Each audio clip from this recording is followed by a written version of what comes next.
Hey, Jeremy, thanks for joining us today on this episode of Thoughts on Leadership. Man, you've been a brother to me, a friend. Just tell people a little bit about you, man. So my name is Jeremy Towns. I grew up here in Birmingham, Alabama. Had a chance to play football at Stanford University. Then I went on to play a couple years professionally with the Washington Redskins. Then I went to the Bills and then the Eagles. Then I found myself in medical school, just recently graduated from medical school and on my way to start emergency medicine residency program at the University of Alabama at Birmingham. Yeah, cool, man. Right back here to where it started. Look, when we get together, things usually, you talk about pandemonium when we're at next level. But so our relationship really started, basically with a friend of ours, mutual friend, Isaac Cooper. And so I got to learn a little bit about you, got to meet your mom. And, we both, I think, share strong mothers from a background standpoint. But let's talk a little bit, man, about how leadership has impacted you in different ways. And so, football, tell us how that impact or that opportunity of football has really transcended into a leadership opportunity for you. Well, when I think about football and it being related to leadership, it's kind of been a progression. It's been a progression of maturity because, at Stanford, when you're in the moment, you may not realize it as much so as after you kind of transition from moments. And so we're having the legend, Pat Sullivan, as a football coach, and I was there for 5.5 years at Stanford University. When you look back on it, you're like, wow, the guy just was an amazing leader because no matter what he had going on, he always fulfilled his responsibility to the young men in which he was entrusted to lead. And so from there, I would just see different things he would do. But then I realized I had a great opportunity as a collegiate athlete to go and impact young people's lives. So I went visit a camp down in Montgomery called Camp Pride, and they would literally use the principles of sport, specifically football, to impact the lives of young men. And so I always wanted that opportunity. And eventually me and one of my teammates, DeMarcus Covington, ended up starting next level sports camps here in Birmingham. And the leadership opportunity just grew and grew because at first it was just a one-day football camp. Then it turned into having a volleyball camp. And then this year, before the COVID-19 pandemic, we were going to start a basketball camp. And so when you look at it, it's just like, from where, people like yourself really helped me to see is that, my leadership opportunities and how I've grown in my own leadership has really been provide opportunities for other people to come have an impact in the same lane that I'm having an impact, and realizing that it doesn't always have to be singular. I don't have to do it myself. I can partner with people like you, and it's going to bring a whole different perspective as well as a whole different set of expertise and connections. And then we're all impacting one kid, one child, one piece of the community, and doing it with excellence. Yeah. Well, look, man, that was one of the things that I took away from my first experience at Next Level. It had the coaching, the coaches dinner, and kind of hearing how you and D-Cub kind of unpack things. That the idea of excellence, right?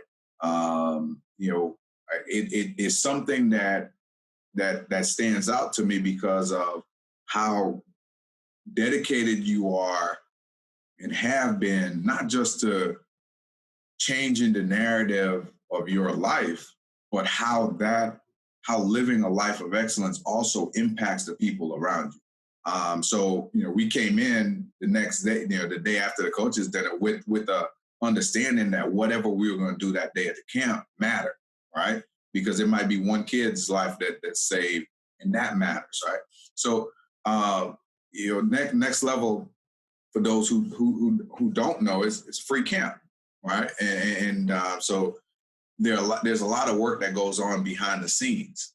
And in every aspect of Next Level, when we were able to kind of unpack things that happened in previous years, we're able to see how leadership impacted every aspect of it. There are some things that we tried to incorporate, but then that conversation afterwards was always kind of opened my eyes, kind of talking to you about it. So from a leadership standpoint, tell us a little bit about how that one-day camp has impacted your ability to lead in an organization like Ransom. Wow. I mean, when I think about Next Level as it relates to my ability to lead elsewhere, is monumental.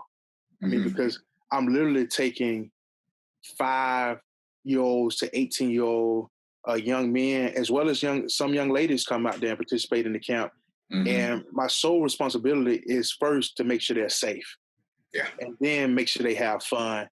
And then with that, wanting them to leave with an experience. And so taking that experience, taking that responsibility and championing it, so much so that other people around me see the same value in what we're offering these young people, would it been a free camp. So the camp doesn't cost the kids anything, but we wanted to produce something that they couldn't pay for, even if they tried to. They couldn't afford it. And no matter what side of town they were from.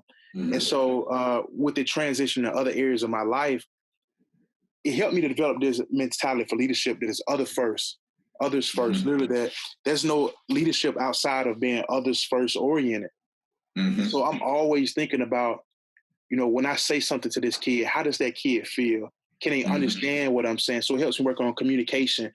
I always want kids to leave with their dignity. So anyone who comes into my presence and I'm interacting with them, it's my job, not their job. It's my job to make sure they leave with their dignity, no matter what type of conversation we have to have. And then the responsibility to steward resources well. And so when people decide to donate to Next Level or things of that matter, it's my job to make sure we get as much value out of the things we purchase with those funds as possible.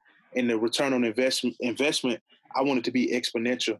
And so in other areas of life, it helped me to see that I shouldn't always have to get paid to work in excellence. I like the most excellent place that I operate, like with the place that I operate with the most excellence shouldn't just be where I'm getting evaluated or paid or the risk of being fired. And so when you operate like that as something where no one's paying you and you giving it your all, what happens is you gain a greater capacity to operate in excellence. And then you end up meeting people who are excellent in so many other areas of life. And so they just point out different things to you, what your blind spots are. And so it helps you to be able to identify blind spots and ways to grow in every aspect of your life. Man, that's awesome right there. Because you just tied excellence, right, with integrity. Right? Because when you think about integrity, I'm not always being held to a standard by others. Right? I'm not always going to be in a situation where somebody's going to be critically evaluating my abilities. But if I have integrity, I'm going to do it anyway. Right? I'm going to live that life. I'm going to do the job. And I talk about movement not being a task, but an experience, right? That's the same thing. Right? So I love the way you kind of weave that together, because it doesn't matter who the judge is. You're going to be weighed, you'll be measured. But if you can do that for yourself, if your actions are going to live up to whatever expectation you hold yourself to, then it doesn't matter who's judging you at that point. Like you can live with the result, right? So I mean that's really an awesome way to kind of look at it, and an awesome way to lead. And so we talked about Next Level and how it impact Ransom, and then we know football in terms of the platform that it gives you, from a service standpoint, but also just the relationships that you get to build. But one of the things that stands out, man, another thing, I'm not gonna say one of the things, another thing that stands out is you went on this journey of interviewing at different facilities, different institutions from a healthcare standpoint. And we talked about it, and anybody that follows JT on social media, you'll know that the conversation wasn't about JT. The conversation was about Ransom. It was about Next Level. So we talk about Next Level in terms of what it is. It's a platform. It's an opportunity to provide an excellence experience for kids. Right now, that also impacts the people attending the camp. But I want to talk about how your focus on Ransom, and first tell us a little bit about what Ransom is, but how your focus on Ransom actually allowed you to accomplish some of the things and help drive you to accomplish some of the things that you accomplished in med school. So Ransom is a college ministry, a student-led college ministry on 7 different campuses and 4 different states. And we literally just use relationships to help people gain an understanding of faith and be able to what I call just explore faith. It's not pushy. Right. It's not like we trying to just convert people over. If anything, we just want people to experience God's love. And then from there, they have a decision that they can make whether they want a relationship with God or not. And when I look at how Ransom has impacted my life, especially in medical school, to want to be even excellent in medical school and giving me a more of a drive, I think Ransom has given me a great opportunity to serve. And when I look at it is that, just like at Next Level, I'm responsible for those kids for that one day. At Ransom, I don't get away from these students. Mm-hmm. And so with the pandemic, it just gave them more access to me because the norm now is video conferencing and these type of situations. And so they're calling me, they want to be on FaceTime, they want to be on Zoom. And so what has helped me to realize is that a lot of people ask me, and they always curious with anybody who was in the NFL, how much money did you make? How much do you have? And so anytime you look at it based upon the price of med school and how long I was going, I was like, I'm out now. But I can say that with pride because Ransom helped change my mentality for us, like even bringing in income. Mm-hmm. And so if I only looked at income based upon, hey, what if I brought in, $15 million, $20, $30 million in a lifetime? Or, what if I impact thousands of people's lives that help them to increase their income, each by, $20,000, $30,000, $40,000 over a lifetime, $50,000.